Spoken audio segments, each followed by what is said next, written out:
Namaskar. This is David Hawthorne at astroview.com. Today is the 12th of June, 2022.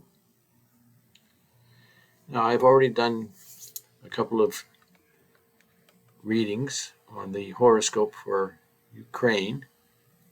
I am using the Samba chart, the systems approach to mundane Vedic astrology chart. I am a systems approach to Vedic astrology astrologer. Use this paradigm. I think it's very powerful. So what I wanted to go into today is why there is some very dire stress going on right now for Ukraine. It's getting very intense over there. Has been for months. But I think part of the problem right now is that, first off, they are in the Guru Mahadasha, Jupiter main period. And for this Capricorn ascendant, Jupiter is not a favorable planet. Its Multricone sign, Sagittarius, falls in the 12th house of Dustan Bhava. So Jupiter becomes a functional malefic planet for all Capricorn rising signs, along with their 8th house ruler, Surya. If a Multricone sign falls in the 6th, 8th, or 12th house, the ruler becomes a functional malefic planet for that horoscope only. The other planets are functional benefic planets, will never cause harm. But any planet going into the 6th, 8th, or 12th houses becomes weak unless they rule that house. So it's okay that Sun's in Leo, Sun rules that house, but it's still a malefic planet for this chart. And you can see it's only 3 degrees from Venus, 5 degrees from Mercury and Jupiter. And Jupiter ruling the 12th house is not a favorable planet, and it afflicts directly Mercury ruling the house of good fortune and divine grace, and it afflicts Venus, and Venus rules the 10th house of karma. So it's the field of action for the entire country. Well, the problem is the operating planet is Venus, the subperiod, from July 2021 until the end of March 2024. Venus is absolutely a favorable planet for Capricorn. It rules the 10th house of karma, career, professional life, the field of action for the country. But where is Venus placed? In the 8th house. 8th house is called Randra. Transformations, vulnerability, setbacks, delays, disappointments, obstructions, accidents, and death-like experiences. So Venus becomes utterly weak. It is combust, and it is afflicted by both Jupiter and Sun. Classical astrology, that would be called a Papakatra Yoga, in the scissors. No matter which way she turns, she gets cut. But when we look at why the fighting has intensified and they're losing more soldiers, apparently 200 soldiers a day are being lost by the army for Ukraine. Let's look at the transit. This is the birth chart over here, and this is the transit chart over here. So see what happens here is that Venus has been transiting Aries. And it is the operating planet, the subperiod, Antradasha. And you can see not only is it headed to Rahu under the 7th aspect of Ketu, but if you take this Venus in Aries and you slide it over here, like it's sitting here in the Aries over here, then you notice that this Rahu at 24 degrees throws an aspect 5, 7, and 9 houses away. So its 5th aspect is right on top of Venus. And Rahu is operating out of the 12th house of losses. Venus rules the field of action. They're losing the field of action. And it's taking place in the 4th house of property. So this Venus over the last week or so came under this very intense fifth aspect. If planets are not within 5 degrees of each other by conjunction or aspect, there's really not any impact. But as soon as Venus hit 19 degrees, it came under the fifth aspect within the 5-degree orb of natal Rahu. Natal planets can impact transit planets. Transit planets can impact each other. And transit planets can impact natal planets. There's 3 ways for the transits. Transit to transit, transit to natal, natal to transit. Let's see when Venus got to 19 degrees. So this is the birth chart. This inner circle is the birth chart. Outer circle is the transit chart. Let's go back about a week.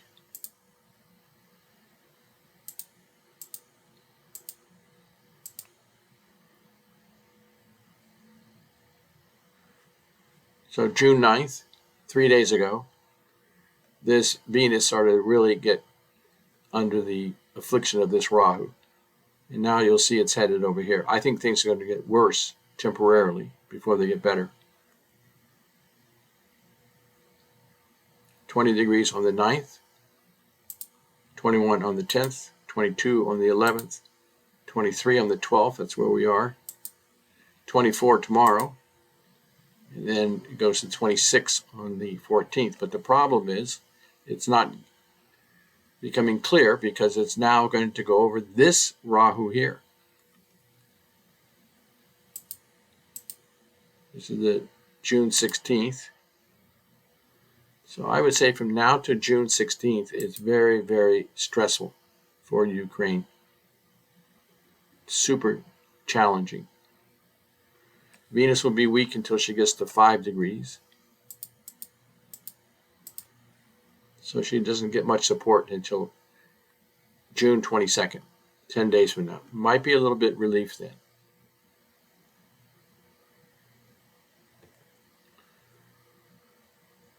Now, transit Jupiter, we'll come back to today. Transit Jupiter is 11 degrees, sitting up here in Pisces. Now, Jupiter loves Pisces for everybody. He just loves being in his own sign. He's sitting here at 11 degrees. His 5th, 7th, and 9th aspects are benign. That's very, very helpful. If it was around 2 degrees, if it was around 1 degree, if it was afflicting any other planet, that would not be good. Now, Sun's going to cause trouble from time to time, but Sun is fast moving. So the problems are usually short-lived, 5 days, 10 at the most. But today's the 12th, Sun here is at 27 degrees in Taurus. It's about to come into Gemini, and when it transits over a person's rising sign degree, we call this most effective point of every house. Any planet within a 5-degree orb will have an impact in the house it occupies and in the houses it aspects, if it's within that 5-degree orb. Now, there's no line in the zodiac, so subtract that line. So you go by degrees.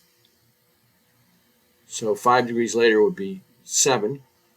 5 degrees earlier would be 27.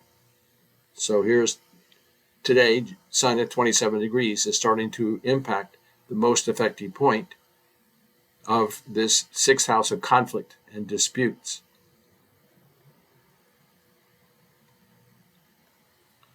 So that's going to be a problem as well until it clears 7 degrees in Gemini.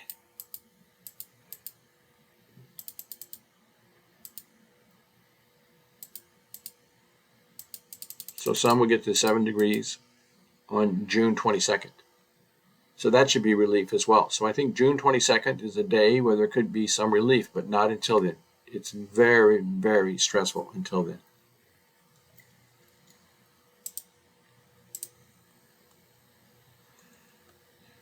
Now, Saturn in Aquarius is very favorable for the whole world. It's sitting right here, but it's only 1 degree. That is called infant state and weak. 0 to 5 degrees is infant state and weak. An infant child does not have the power to protect and provide for others. So Saturn will continue its retrograde motion and come back into Capricorn, which Saturn loves Capricorn. It's his own sign. But until he gets down to 24 degrees, he's going to continue to be weak. So this weak Saturn undermines the second house for Ukraine, which is wealth and status and continuation of family life. So Saturn has no power to protect the second house for some time.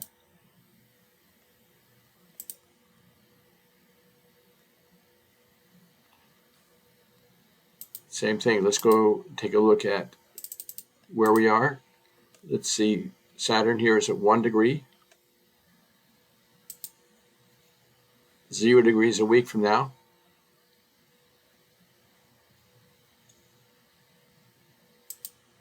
It's still infant state. 0 degrees infant state, utterly infant state in June. 0 degrees in July.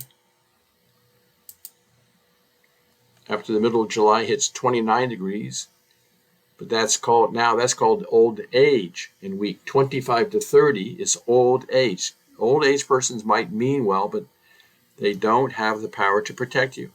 So Saturn remains weak until he gets down to under 25 degrees. And unfortunately, that's not going to be for a while.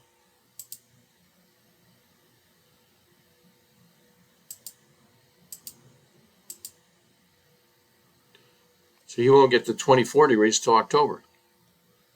But I suspect he's going to come out of retrograde motion. So it won't be much help. But October at 24 degrees is better. Retrograde left at the end of October. And then he's going to become weak again as he goes back over the old age degrees.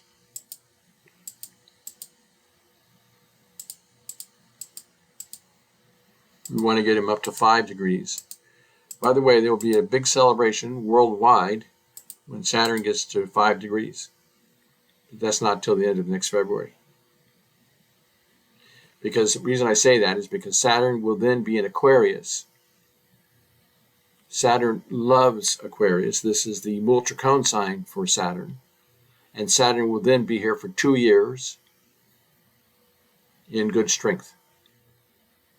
It'll be a big lift for Ukraine and for all Capricorn rising sign persons. But until then, there's vulnerability.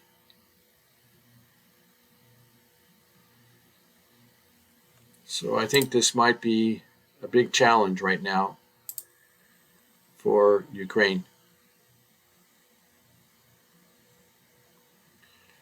One other final point on this. Rahu and Ketu always travel retrograde. They travel backwards. They enter a house at 30 degrees. It takes them 18 months to go through the house, and they exit at 0 degrees.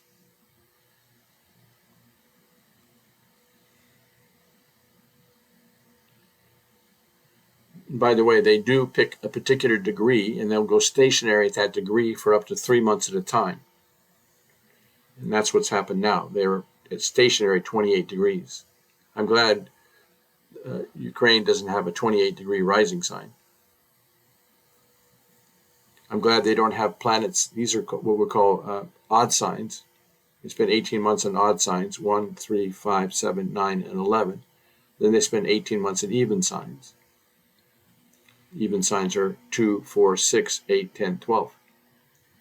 Because they throw an aspect 5, 7, and 9 houses from where they sit, they can reach any planet in the odd signs during those 18 months, and then any planet in even signs during those 18 months, in either the transit chart or in the birth chart.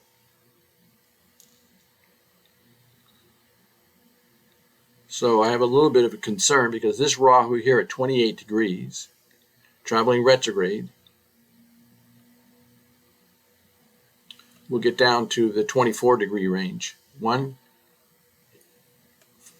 5, 7, and 9 houses away. So this Rahu is going to start afflicting this Rahu and vice versa.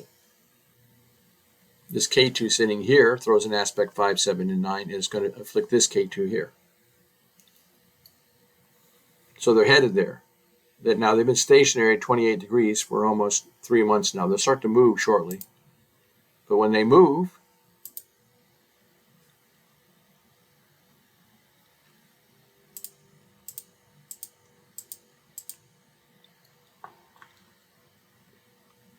they're going to head toward 24. So this is the end of June, 27. 26 are going to be close to the 24-degree range, July 5th. 25 degrees, July 19th, 24 degrees coming up. There it is, 24 degrees. We'll call that August, July 29th. Once they start to separate, it might be helpful. That's 23 degrees, August 12th.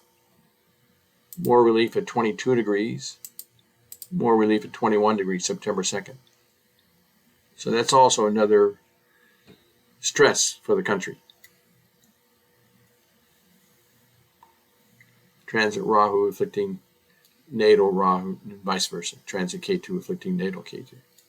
They're wild cards. They do not own any houses or signs or planets. But they usually cause eclipses, stress, unexpected calamities. By the way, once Rahu and Ketu start to move from their stationary position, they generally transit 9 degrees, and then they go stationary again for up to 3 months at a time. Then they travel 9 degrees and then go stationary up to 3 months at a time. If they ever stop on your rising sign degree or on top of one of your planets for up to 3 months at a time, it is definitely not ideal. The first month, the person usually says there's something wrong. The second month, they say something is seriously wrong. And the third month, they think they're not going to make it. And that's when they usually have a lot of stress in their life. Health problems, financial problems, relationship problems. I once had a client knock on my door for his appointment. I opened the door and he's kind of hunched over. He couldn't quite stand up, and he's looking up at me and he says, "Hey, David, I'm so sorry. I can't stand up because I hurt my back, but I did not want to cancel my appointment because something is seriously wrong. My wife just left me and I got fired." And it was the last week of 3 months of Rahu and Ketu on his most effective point. So we do keep an eye on Rahu and Ketu when they go stationary on one of your planets or your most effective point. Okay, my heart and prayers are definitely with Ukraine and with Russia, with the whole world. We need to have world peace. So I encourage my clients, just be the light for world peace. Do your spiritual practices, whatever they may be. Meditate, yoga, scripture, pujas, yagas, mantras, charities. Just be kind, be patient, be considerate. The 3 great virtues of life are simplicity, patience, and compassion. But we just accept things that happen because there's some higher powers going on. We don't have to worry on that. But hopefully there'll be enough light in the world to overshadow this darkness that's here right now. I wish you and your families all the best in health, happiness, peace, and prosperity. Namah Shivaya.